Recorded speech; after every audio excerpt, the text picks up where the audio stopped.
How do you go from making good beer to great beer, just like the pros? Well, I'm going to show you a few tips that I always recommend to starting brewers on how to make much better beer. Why would you listen to me? I've been brewing professionally for about a decade. I've won several medals at professional brewing competitions, and I started my own brewery in 2021. Like many folks, I fell in love with craft beer, then immediately jumped into home brewing. A couple years after that, I decided to go pro and applied for a job in a brewery, and I actually got it. What really surprised me was the main difference between making mediocre to bad beer and making great beer. It was all within the margins. And this was true not just of home brewers, but also brewery to brewery. So before I dive in, I should address that there's a ton of great brewing information out there on the interwebs, and I'm not going to cover anything about basic sanitation, cleaning, or just general brewing practices. Just give you an overview of my favorite tips on how to make better beer. Tip 1, ingredients. This is pretty obvious. If you use better quality ingredients, you're going to yield a better quality product. At least better than if you would be using shitty ingredients. Generally, when homebrewers ask me advice on how to brew beer, the first thing that I tell them is to jump immediately into all grain brewing. It ends up making a better product as opposed to using extract, so I highly recommend diving into all grain brewing as soon as you can.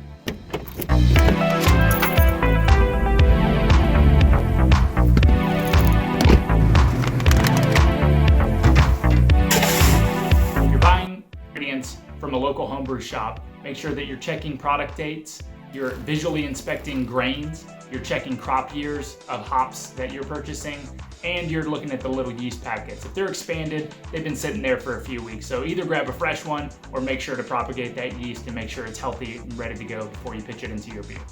10. Good. Thick pouch is not good. One more thing about ingredients, make sure you're buying the right ones. It's easy to substitute things or interchange certain things here and there. If you need to use Citra hops, get Citra hops. Don't substitute Simcoe or something else. Tip number 2, be intentional. This one's a little bit vague, but this is one of the biggest lessons that I've learned since becoming a professional brewer. One of the joys of home brewing is often substituting things, grabbing a little bit of this, a little bit of that, treating it kind of like you're cooking. You don't have those Citra hops that you thought you did? We'll just throw in another hop to substitute it. Maybe you got a little bit more extraction on your mash than you expected. Let's make it a double IPA. Don't do this. If your goal is to brew great beer, have a plan in place. Think of exactly what style you're looking to replicate, and then seek out examples of that style in the market that do it really well, and work backwards from there. Look up different recipes, note the ingredients that people are using to achieve certain qualities of the beer.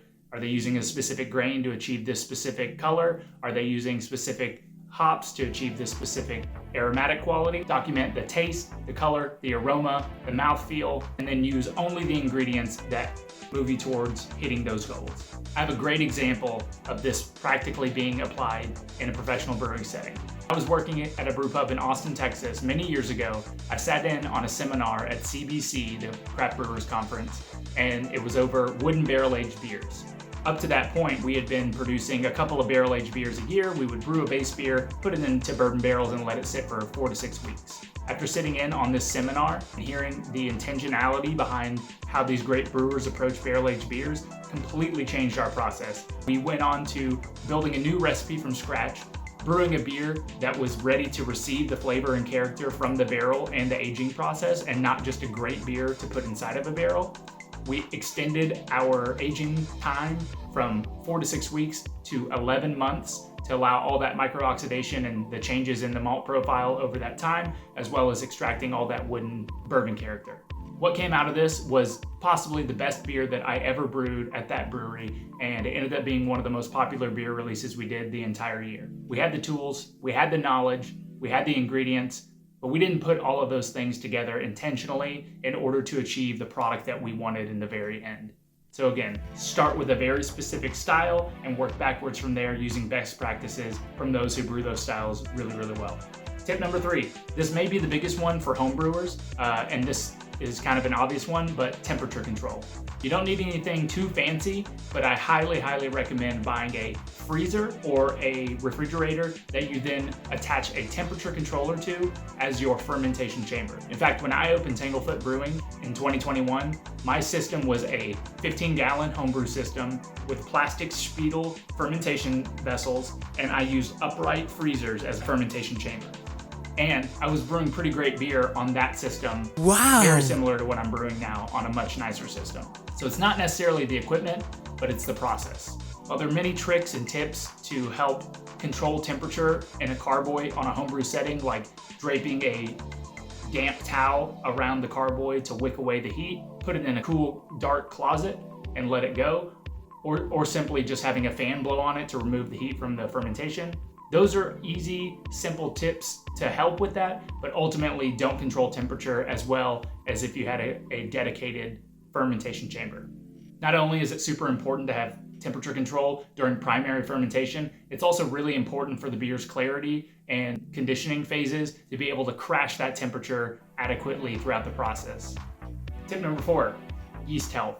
This one is also pretty obvious, but something that I think is often overlooked in the novice brewer's approach to brewing. Usually you just grab a pack and throw it into the wort, and that's kind of all you think about. I highly recommend getting fresh yeast from your homebrew store or ordering online, pitching the adequate amount of yeast, and making sure that your wort has yeast nutrient. Make sure you're selecting the right yeast for the job. So you don't want to pitch English ale yeast into a Pilsner. That's just not going to make the right beer. If you're brewing high gravity beers, double the amount of yeast that you're pitching. Make sure that you have enough cells in there to adequately consume all the sugars that are available in the wort that you produce. When you're pitching yeast, make sure that you're pitching at the appropriate temperature. Look at the manufacturer's recommended temperature range for that specific yeast strain and only pitch at that temperature. If you're pitching at 80 degrees, you're going to be guaranteed to have a beer full of fusel alcohol. Pro tip: harvest yeast from batch to batch so that you can really have a healthy colony of yeast that you're pitching into your next brew. Tip number 5, document everything. Take records of every metric in the brewing process, such as strike volume, strike temperature, mash pH, kettle volume, kettle gravity, knockout volume, knockout gravity, your fermentation temperature profile, the way that your yeast attenuates throughout fermentation. All of these variables are going to be necessary for you to make changes on this particular recipe in the future. You can take that previous data and make tweaks for the subsequent batches of beer in order to make sure that you're changing one variable at a time. Do you know how long your sparge usually takes? Did you speed it up this time and maybe you got less efficiency?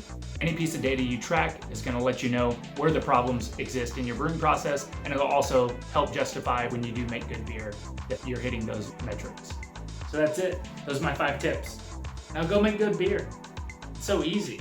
Just watch a video on YouTube and you got it. Till next time.